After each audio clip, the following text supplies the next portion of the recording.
नहीं है, और सुनने वाले हैं कि इस कान से सुनते उस कान से निकाल देने वाले। ऐसे न सुनने का फायदा न सुनाने का फायदा, कोई फायदा नहीं सुनने सुनाने का। अगर ये बात सही है तो मानना पड़ेगा। अस्सलामु अलैकुम व रहमतुल्लाहि व बरकातुहू। नाज़रीन, मैं हूँ दिलशाद अहमद मज़ाहिरी। उम्मीद है कि सभी अहबाब खैरियत से होंगे। आज 5 फरवरी सन 2024 बरोज़े पीर जामिया बदरुल्लूम गढ़ी दौलत सालाना जलसे में हज़रत मौलाना महमूद मदनी साहब, जो कि सदर जमीयत उलमा हिंद है, और इस सालाना जलसे में हज़रत मौलाना महमूद मदनी साहब ने नायाब खिताब किया है और अपने नायाब खिताब के ज़रिए पूरी कौम को बेदार भी किया है। आइए सुनते हैं हज़रत मौलाना महमूद मदनी साहब का वो नायाब खिताब। तब तक आप हमारे साथ बने रहे। आपसे गुजारिश है कि अगर अभी तक आपने हमारे चैनल को सब्सक्राइब नहीं किया है तो आप हमारे चैनल को ज़रूर सब्सक्राइब करें।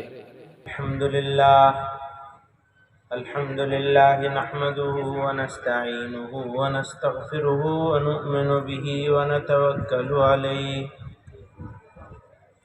व नऊज़ु बिल्लाहि मिन शुरूरि अनफुसिना व मिन सय्यिआति अमालिना। मन यहदिहिल्लाहु फला मुदिल्ल लहु व मन युद्लिल फला हादिय लहु वनशहदु अल्ला इलाहा इल्लल्लाह वहदहु ला शरीका लहु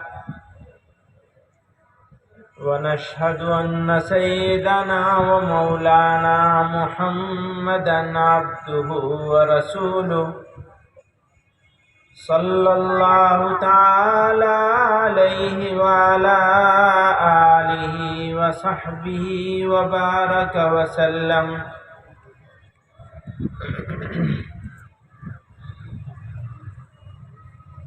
बुजुर्गान मोहतरम, बिरादरान अजीज,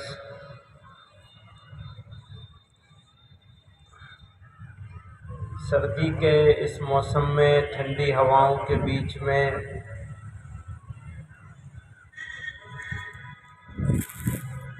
हम लोग यहाँ जमा हैं कुछ बात सुनने के लिए और कुछ सुनाने के लिए।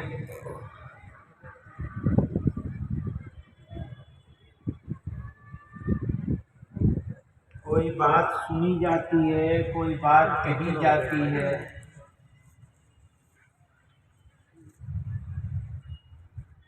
उसमें से कुछ बातें समझ में आ जाती हैं तो काम हो जाता है।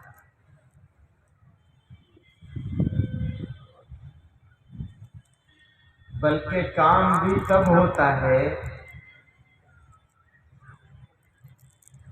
जब सुना जाए इस नियत से कि जो सही बात होगी उस पर अमल किया जाएगा, उसको माना जाएगा।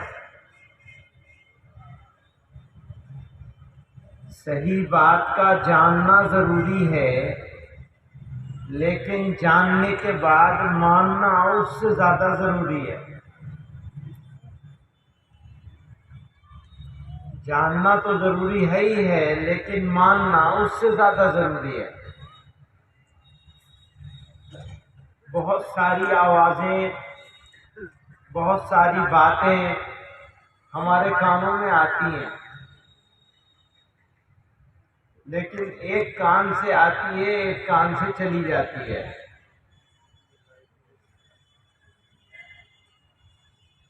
बहुत पुरानी बात है, मैं मैसूर में था जलसे में, तो एक मौलवी साहब जो वहाँ की जमीयत उलमा के सदर हैं कर्नाटक के, मुफ्ती इफ्तिखार साहब, वो तकरीर करते हुए कह रहे थे, जानते हो अल्लाह ने 2 कान क्यों दिए हैं?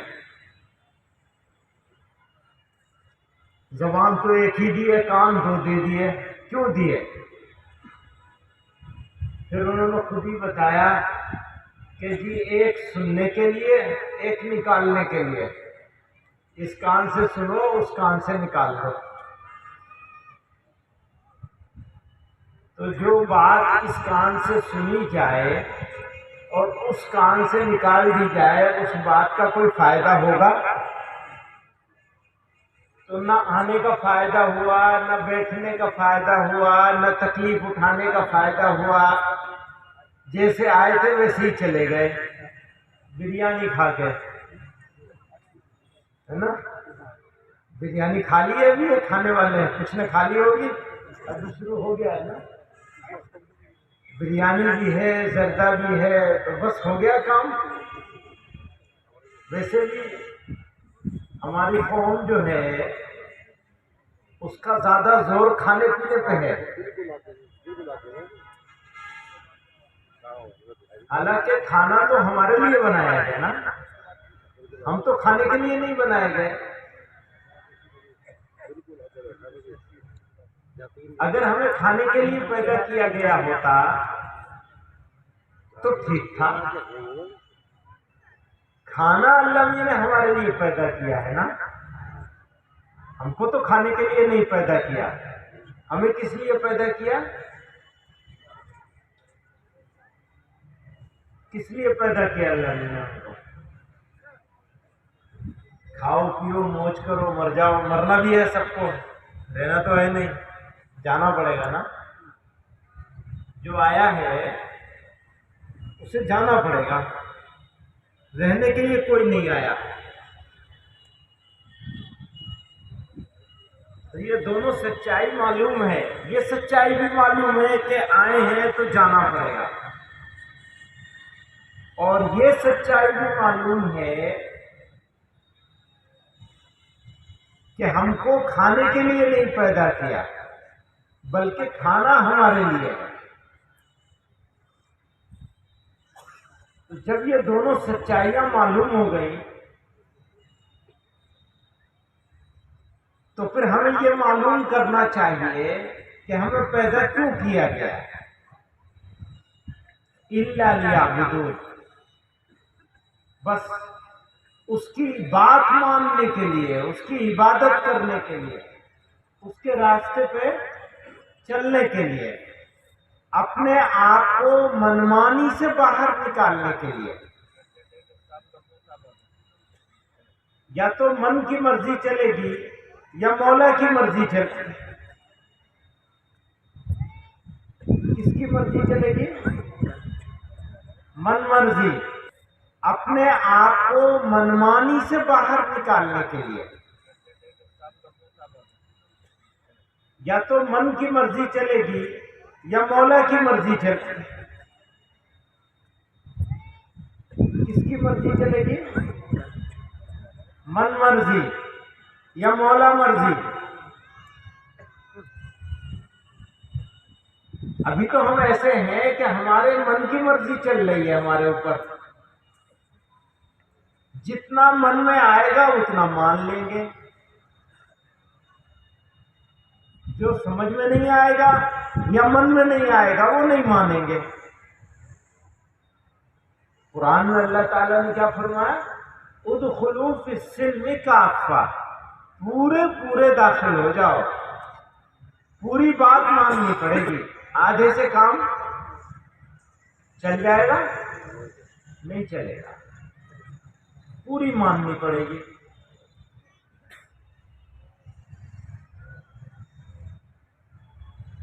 आजकल जो हालात चल रहे हैं हमारे साथ,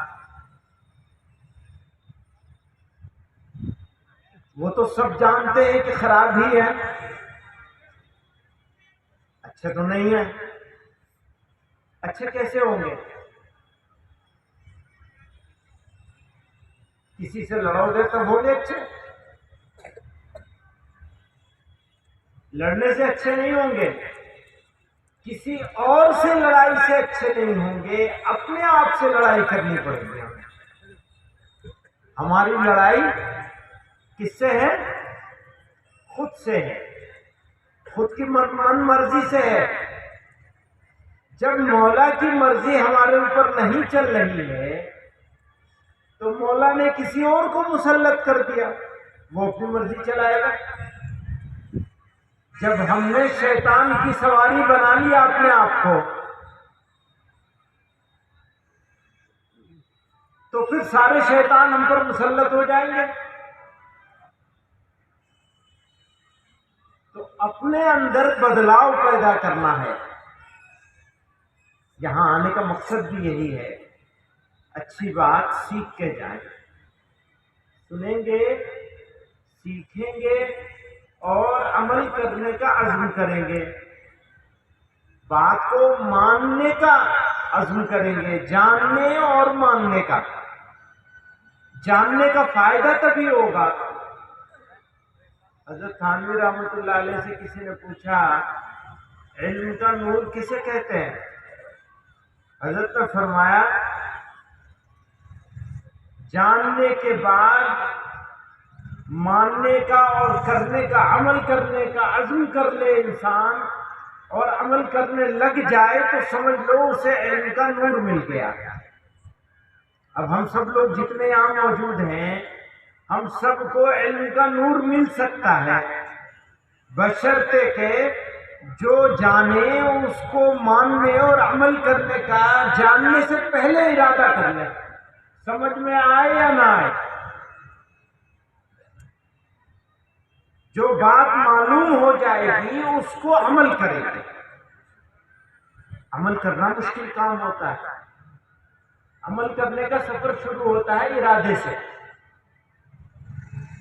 अच्छा, नेकी का जब बंदा इरादा कर लेता है तभी से उसी वक्त से उसको सवाब मिलने लगता है।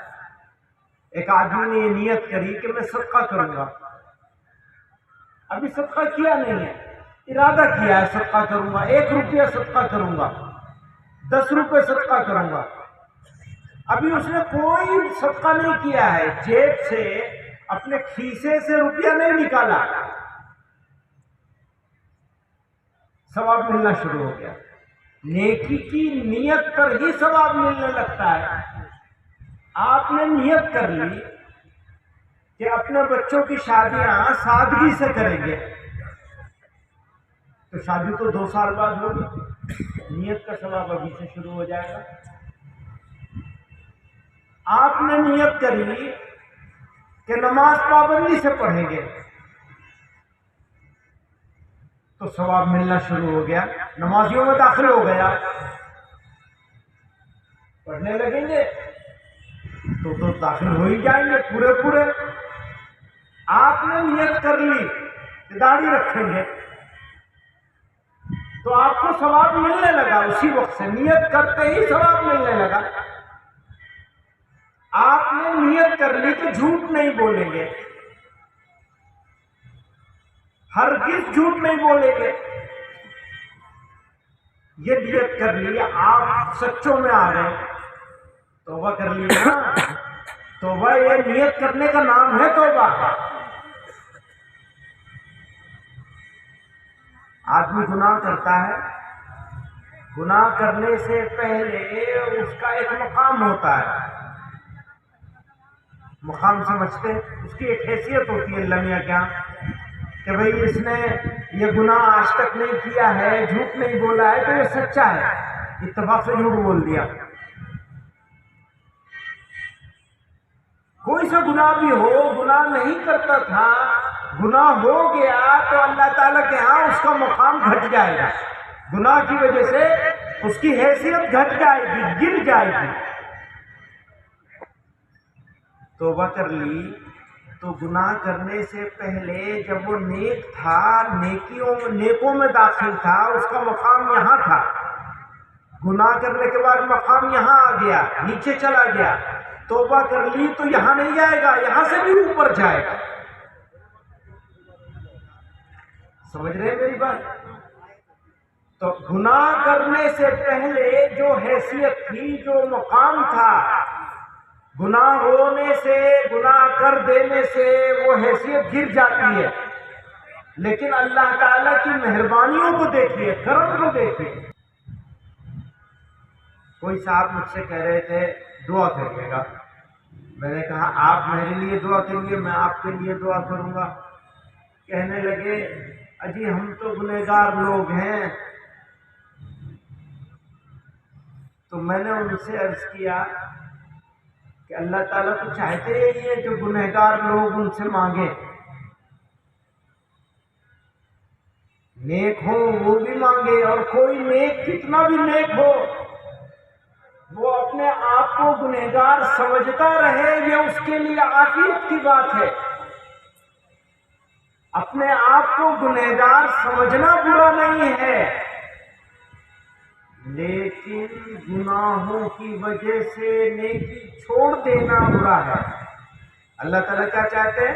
अच्छा तुमसे बुराई हो गई, कोई बात नहीं, हमसे माफी मांग लो, ये इरादा कर लो कि अब नहीं करेंगे। तो जहां तुमने सोचा नहीं, हम तुमको वहां रख देंगे ले जाकर। गुनाह से तौबा कर ली तो आप जहां हैं उससे ऊंची जगह पे जाएंगे। जब गुनाह नहीं करते थे तब जहां थे, अल्लाह ताला उससे ऊंची जगह पे पहुंचा देंगे आपको, सिर्फ तौबा कर लेने की वजह से। क्यों? अल्लाह ताला ये बताना चाहते हैं कि हम ये चाहते हैं कि हमारे मेरा बंदा मेरे पास वापस आए। आप जब तौबा कर रहे होते हैं तो ये मान रहे होते हैं कि वो आपका मालिक है, वो बड़ा है, वही सबसे बड़ा है, वही पैदा करने वाला, वही मौत देने वाला, वही इज्जत देने वाला, वही जिल्लत देने वाला, वही खुशियां देने वाला, वही गम देने वाला। सारी चीजों का मालिक कौन? और जैसे है वो, वैसा तो उनको नहीं मानते। वैसा मानते होते तो उनकी बात मान रहे होते। उन्होंने क्या कहा? झूठ मत बोलो। पिछली मर्तबा भी वादा हुआ था यहाँ, झूठ नहीं बोलेंगे। पता नहीं कितने लोगों ने अमल किया। मुश्किल ये भी हो गई है कि कहने वाले भी वैसे ही, सुनने वाले भी वैसे ही। तो न बोलने का फायदा न सुनने का फायदा, आवे का आवा ही बिगड़ गया, पूरा आवे का आवा बिगड़ा हुआ है, सबका हाल खराब। तो कोई फायदा नहीं होता। बातें करते हैं, बातें सुनते हैं, बिरयानी खाते हैं, घूमते फिरते हैं। आजकल ईद की तरह होता है यहाँ वालों के लिए, इलाके वालों के लिए, कपड़े उपड़े बदल के। मैं भी सुबह सुबह अच्छे कपड़े बदल के आया हूँ यहाँ, क्योंकि यहाँ तो लोग ऐसे अच्छे कपड़े पहन के आते हैं। चलो चलेंगे, बिरयानी खाएंगे, कुछ तकरीर वकरीर सुनेंगे, बस छुट्टी हो जाएगी। जैसे गए थे वैसे ही वापस आ गए। अरे भैया कुछ फायदा लेके आओ, तब तो है फायदा जाने का। फायदा क्या होगा? देखो जी, बदलना है अपने आप को, हमें भी बदलना है, तुम्हें भी बदलना है, सबको बदलना है अपने आप को। अगर हम नहीं बदलेंगे ना तो लोग हमें रोंद के गुजर जाएंगे, पूछने वाला नहीं होगा कोई। ये बता रहा हूं मैं तो खुली आंख से देख रहा हूं। हमें बदलना होगा अपने आप को। जब हम बदल जाएंगे तो अल्लाह ताला दूसरों को बदल देंगे।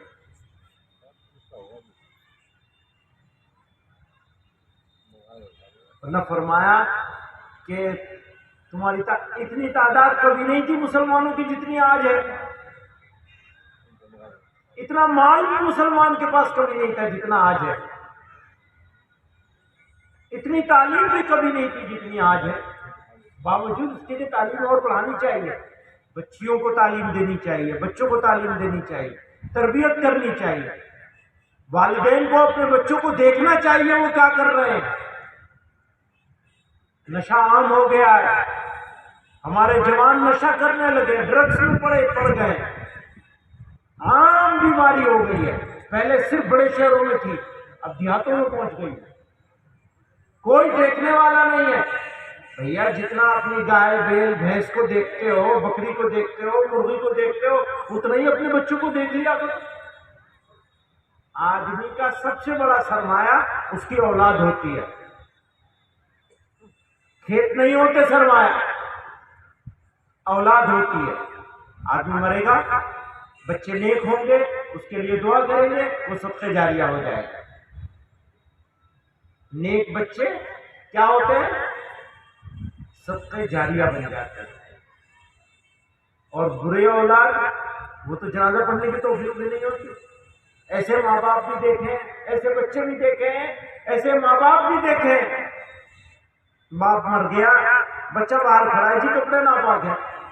भाई नापाक क्यों है? पाकी सिखाई क्यों नहीं थी? नहीं सिखाई थी तो तेरा जनाजा भी नहीं पढ़ेंगे। अगर पाकी सिखाई नहीं है, अजी पाक नहीं। पुरानी बात है, हम किसी साहब के साथ सफर में थे, भाई नमाज के वक्त हो गया, नमाज पढ़ लो। हमारे साथियों में एक साहब ऐसे भी थे, उन्होंने भी यही कहा, आज कपड़े पाक नहीं है, और आज तो तुम्हें नापाक नहीं पढ़नी पड़ेगी, बाद में दोहरा लेना। चलो पढ़ो। पाकी नहीं सिखाई, ईमान नहीं सिखाया। अगर ईमान सीख जाए और ये जान जाए कि अल्लाह ताला ही कादिर है और हर जगह मौजूद है, हमारी हर हरकत को देख रहे हैं, हमारे हर काम को देख रहे हैं, तो हम कितने सारे काम तो वैसे ही छोड़ देंगे। अगर हमारा यकीन हो जाए, यकीन नहीं है,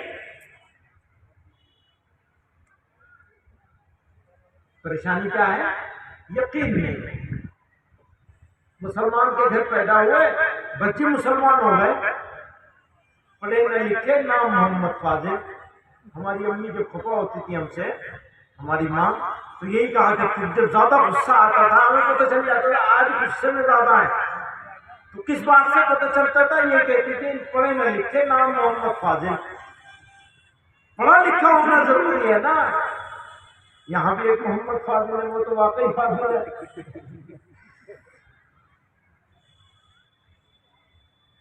लेकिन फाजिल नाम रखने से थोड़ी फाजिल होगा। वो ये कहा करती थी, इसका मतलब ये था। तो मुसलमान के घर पैदा होने से थोड़ा ही मुसलमान हो जाएगा। वो दिल ऐसा होना चाहिए ना। कैसा दिल है? वो दिल ऐसा है कि जब चाहा अपना नाच लिया, नाचने पर है बस, नचनिया दिल हो गया, मजा है बस। तो बदलाव यहां से आएगा कि ये मानना पड़ेगा कि अल्लाह ताला ही सारी कुदरतों का मालिक, सारी कुदरतें उसके पास हैं। उसी ने पैदा किया, वही जिलाएगा, वही मारेगा, वही इज्जत, वही जिल्लत, सारी कुदरत उसके हाथ में है। जब ये मान लेंगे आप, तो आपको उसकी बात मानना, सुनना सुनकर, जानना जानकर मानना आसान लगेगा, वरना मुश्किल है। किसी को 16 किलोमीटर पैदल चलने को कह दो, आसान है, नमाज पढ़ना मुश्किल है। बेनमाजी के लिए नमाज 16 किलोमीटर पैदल चलने से ज्यादा मुश्किल है। ऐसे ही हो गया। और बुजुर्गों ने, बड़ों ने, माँ बाप ने बच्चों की तरबियत के बारे में, बच्चों के बारे में सोचना कम कर दिया। अजी मदरसे भेज दिया, जी अजी स्कूल भेज दिया। अरे भाई स्कूल जाता किस वक्त है, आता किस वक्त है? स्कूल की छुट्टी के बाद कितने घंटे बाहर रहता है वो, ये तो देखना माँ बाप का ही काम होगा। किस तरह के दोस्तों में उठता बैठता है, कहाँ की सोबत है, नेक लोगों के साथ उठता बैठता है या बद लोगों के साथ उठता बैठता है। वो नशा लगा दे, जिंदगी बर्बाद, उम्र कम, बीमारियों की आमाजगाह, खानदान का नाम खत्म कर दे, मिटा देने वाली औलाद बन जाती है जब अगर ड्रग्स में, नशे में पड़ जाए। कौन पूछेगा वो क्या करेगा अपनी जिंदगी में जो नशा करने लग जाए? कैसे बचाओगे? बचाओगे कैसे अपने बच्चों बच्चियों को बुराइयों से, अगर फिक्र नहीं करोगे उनकी? बेफिक्रे माँ बाप, कोई फिक्र नहीं है औलाद की, बस पैदा कर दिया और ये सोचते हैं कि जमीन जायदाद छोड़ के चले जाएंगे, मकान बना देंगे, मोटरसाइकिल दिलवा देंगे, काम हो जाएगा। कौम का सबसे अजीम सरमाया है ये हमारा जवान, हमारा बच्चा बच्ची। उसको लुटा दिया, सड़क पर छोड़ दिया, ऐसे आजाद जाओ, खुले छूट छोड़ रखा। पूरी कौम का यही हाल है, कोई अपने बच्चों की फिक्र नहीं है, न खुद की फिक्र है न नस्लों की फिक्र है। कल को यही लोग तो कौम होंगे।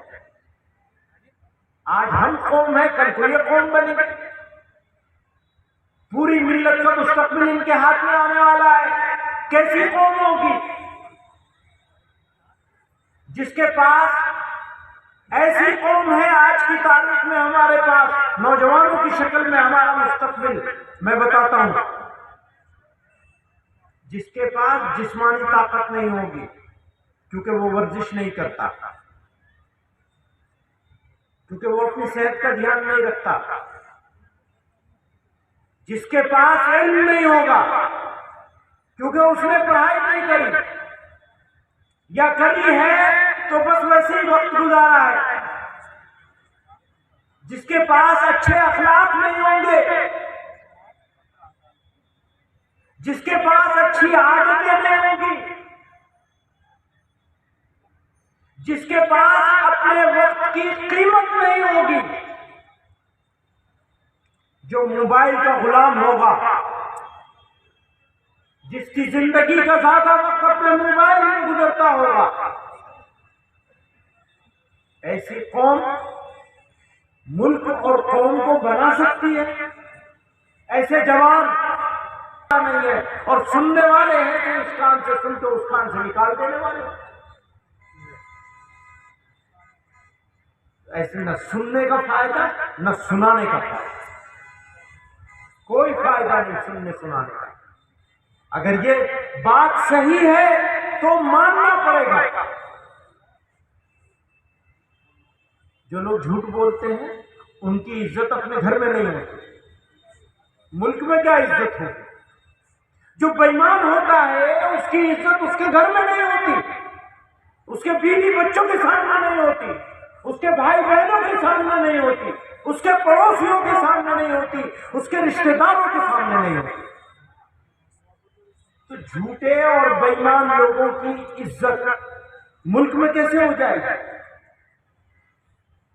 ईमानदार बनना पड़ेगा, सच्चा बनना पड़ेगा, अपने वक्त को बचाने वाला बनना पड़ेगा, अपने अंदर ताकत पैदा करनी पड़ेगी, अपने दिफा के लिए मजबूत होना पड़ेगा।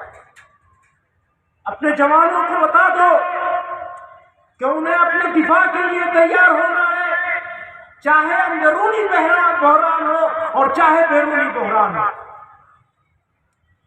और अगर अपने दिफा के लिए तैयार नहीं हो गए, अपने जिस्म को मजबूत नहीं किया, अपनी आदतों को मजबूत नहीं किया, अपने आप को ताकतवर नहीं बनाया, तो याद रखना लोग आपको रोक कर गुजर जाएंगे।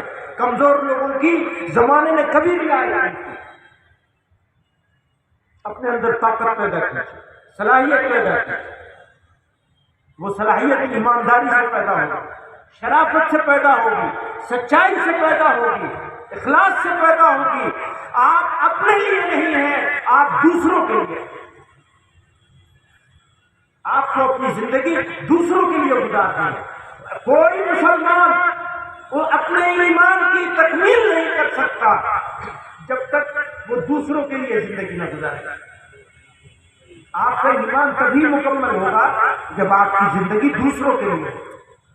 लालच, खुदगर्जी ये आपकी दुश्मन है। इन दुश्मनों से पीछा छुड़ाइए। बेगरज इंसान होना चाहिए, कोई लालच दिल में नहीं होनी चाहिए। लालची लोग, लालची आदमी, लालची इंसान, लालची गांव, लालची मोहल्ला, लालची बिरादरी कभी इज्जत पा सकते हैं। लालच छोड़ देनी पड़ेगी। जब लालच आप छोड़ देंगे तो आपकी चीज दूसरों के काम आने लगेगी। आपको सिर्फ अपने बच्चों को नहीं देखना है, दूसरों के बच्चों को भी देखना है। आपको सिर्फ अपने घर को नहीं देखना है, पड़ोसी के घर को भी देखना है। आपको अपने रिश्तेदारों को देखना है। उनका दोस्त रिश्तेदार बन जाना। वो अरबी की एक कहावत है, अल अकारिब कल अकारिब, रिश्तेदार भेड़ बिच्छू की तरह होते हैं। है ना गलत बात? रिश्तेदार तो ऐसा होता है कि रिश्तेदार के लिए जान दे देता है, लेता नहीं दे देता है। पर आज की रिश्तेदारी तो ऐसी हो गई, रिश्तेदार रिश्तेदार का दुश्मन बना हुआ है, दिल में गांठ डाल लिए, माफ करने को तैयार नहीं। क्यों भाई? माफ नहीं कर सकते? रिश्तेदारों को माफ नहीं कर सकते, भाई को माफ नहीं कर सकते? कैसे मुसलमान हो जो अपने भाई को माफ नहीं कर सकता? और अगर आप अपने भाई को माफ नहीं करेंगे तो मेरी पूरी कौम को दूसरा कैसे माफ कर देगा? समझ रहे हो? जब तुम माफ नहीं कर सकते तो फिर दूसरा क्यों माफ करेगा तुम्हें? जब तुम हमदर्द नहीं हो सकते तो दूसरा तुम्हारा हमदर्द क्यों हो जाएगा? जब तुम दूसरों के काम नहीं आओगे तो दूसरे तुम्हारे कैसे काम आएंगे? दीवार पे कभी गेंद मारी है फेंक के? आपको गेंद दीवार पर मारने के लिए काफी कुछ करना पड़ता है, ताकत लगानी पड़ती है, हाथ हिलाना पड़ता है, हाथ से खुद दीवार से गेंद फेंकते हैं। लेकिन दीवार को वापस गेंद आपके पास फेंकने के लिए कुछ नहीं करना पड़ता, खुद ब खुद वापस आती है। अगर सच बोलोगे तो तुमसे सच बोला जाएगा, अगर हमदर्दी करोगे तो तुमसे हमदर्दी की जाएगी, अगर ईमानदारी करोगे तो तुमसे ईमानदारी करी जाएगी, अगर तुम दूसरों के साथ भलाई करोगे तो तुम्हारे साथ भलाई की जाएगी। नहीं तो कुछ नहीं। जैसी जितनी जोर से दीवार पे गेंद मारोगे उससे ज्यादा जोर से गेंद तुम्हारे पास वापस आएगा, याद रखना। तो आपको एक इरादा, बहुत सारी खराबियां हैं, एक इरादा करना है, अज़्म करना है। हाँ, झूठ नहीं बोलेंगे, ये अज़्म कर लीजिए, आपको सवाब मिलने लगेगा। यही तौबा है। तौबा कहने से तौबा नहीं होती, तौबा होती है ये अज़्म कर लेने से, इरादा कर लेने से, निर्णय निश्चय कर लेने से कि हम बुराई नहीं करेंगे, हम नमाज पढ़ेंगे, हम दाढ़ी नहीं उड़वाएंगे, हम झूठ नहीं बोलेंगे, हम बेईमानी नहीं करेंगे, हम दूध में मिलावट नहीं करेंगे, हम बेईमानी नहीं करेंगे, हम सख्ती नहीं करेंगे, हम नरमी के साथ मामला करेंगे, हम अपने बच्चों की देखभाल करेंगे, बच्चों को बुराई में नहीं जाने देंगे। अच्छा, बच्चों के साथ, जवानों के साथ नरमी का मामला करना चाहिए, अपने बच्चों के साथ भी नरमी का, सख्ती का नहीं। सख्ती करोगे वो बाहर निकल जाए, नरमी के साथ। वाखिर दावाना तकदीर के काज़ी का ये फतवा है अज़ल से, है जुर्म ज़ईफ़ी की सज़ा मर्ग मुफाजात।